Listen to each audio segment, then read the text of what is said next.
Hi mga kabashing! For today's video, ituturo ko sa inyo kung paano mag-set up ng in-stream ads na kung saan dito tayo kikita ng pera kay Facebook.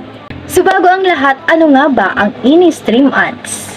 Ang in-stream ads ay isang monetization feature ni Facebook kung saan pwedeng magkaroon ng ads yung mga videos na inyong ina-upload.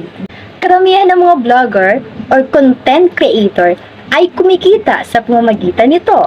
Para magkaroon ng in-stream ads, kailangan muna nating alamin kung eligible na ba ang ating account or page para ma-set up ang in-stream ads. Gaya sa YouTube, ang in-stream ads ay meron din mga criteria upang ikaw ay maging eligible dito.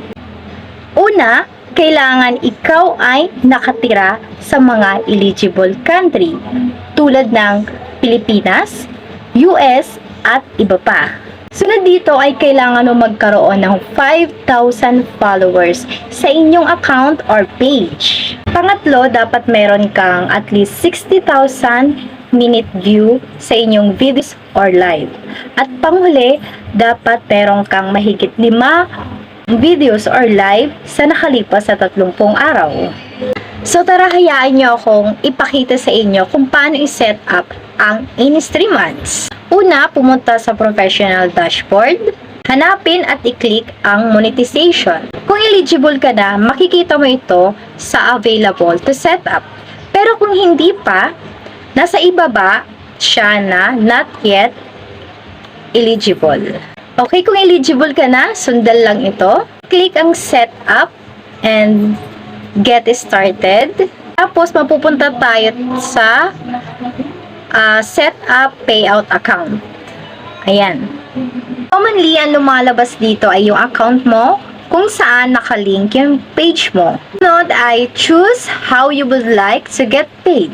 Mamimili ka lang dyan. And then, all set na.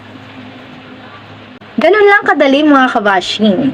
Next video ay tuturo ko naman sa inyo kung paano i-turn on ang in-stream ads sa inyong video. Huling paalala mga kabashing, tingnan nyo ang screen na may nakabilog na pula.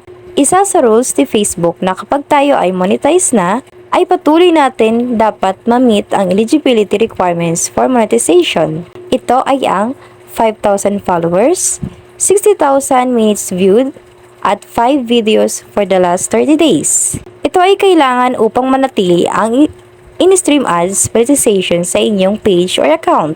So please like and share kung nagustuhan mo itong video. Maraming salamat mga kabashing!